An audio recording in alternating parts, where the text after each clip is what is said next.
आपण बाजारातून ताजी ताजी फळं आणतो आणि सरळ नळाखाली धरून स्वच्छ धुतो. पण मग प्रश्न येतो की फळांवरच्या कीटकनाशकांसाठी एवढं पुरेसं आहे का? चला, आज याच प्रश्नाचं उत्तर शोधूया अगदी सोप्या वैज्ञानिक भाषेत. हा प्रश्न खरंच खूप महत्वाचा आहे.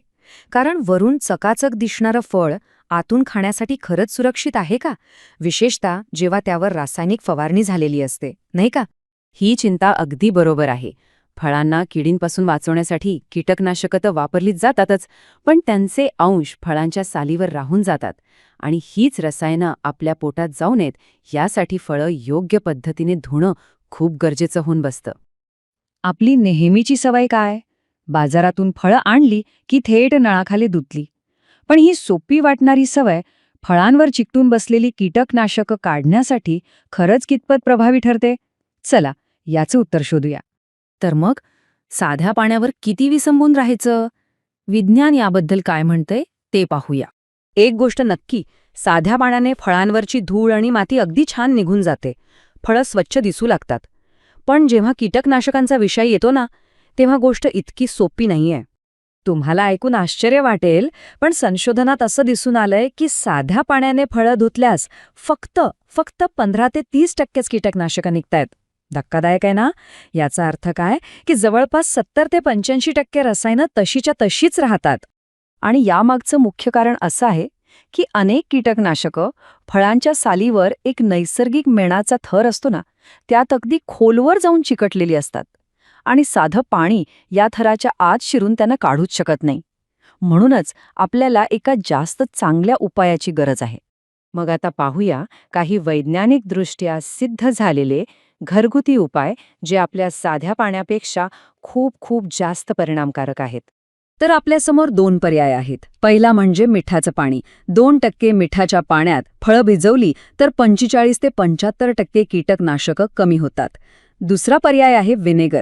10% व्हिनेगरचं द्रावण तर 40 ते अगदी 90% रसायनं काढतं आणि जीवाणूंचाही नाश करतं. पण यात एक प्रॉब्लेम आहे. यामुळे फळाची मूळ चव बिघडण्याची शक्यता असते. पण वैज्ञानिक विश्लेषणातून जो सगळ्यात प्रभावी आणि सगळ्यात सोपा उपाय समोर आलाय ना, तो आपल्या प्रत्येकाच्या स्वयंपाकघरात आहे. आणि तो म्हणजे बेकिंग सोडा. आता जरा या स्लाइडकडे बघा. हा आलेख सगळं काही अगदी स्पष्ट करतोय. साध्या पाण्याने फक्त 30%, मीठ किंवा व्हिनेगरने जवळपास 75% आणि बेकिंग सोड्याने तब्बल 96% कीटकनाशके निघतात. म्हणजे यात किती मोठा फरक आहे हे लगेचच आपल्या लक्षात येतं. बेकिंग सोडा हा इथे स्पष्टपणे विजेता ठरतो. पण हे काम कसं करतं? सोपं आहे.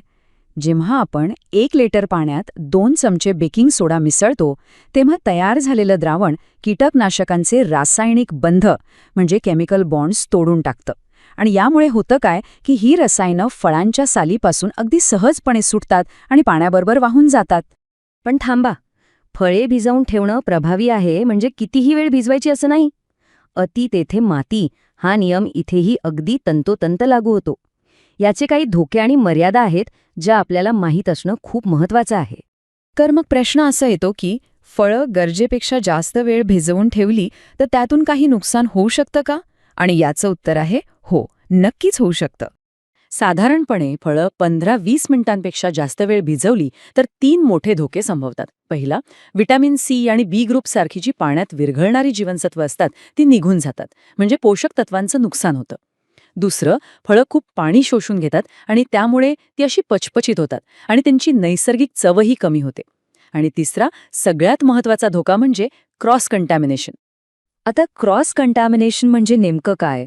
अगदी सोप्या भाषेत सांगायचं तर, समजा एका फळावर साल्मोनेला सारखे काही बॅक्टेरिया आहेत. आता जर आपण सगळी फळं एकत्र एकाच पाण्यात भिजवली तर ते जीवाणू पाण्यावाटे इतर चांगल्या स्वच्छ फळांनाही दूषित करू शकतात. म्हणजे एका फळाची घाण दुसऱ्याला लागते. चला तर मग आत्तापर्यंतची सगळी माहिती एकत्र करून फळं स्वच्छ करण्याची सगळ्यात सोपी, सुरक्षित आणि वैज्ञानिकदृष्ट्या सर्वोत्तम पद्धत कोणती आहे ते आता बघूया. ही आहे ती 3 टप्प्यांची एकदम सोपी पद्धत. Step number 1.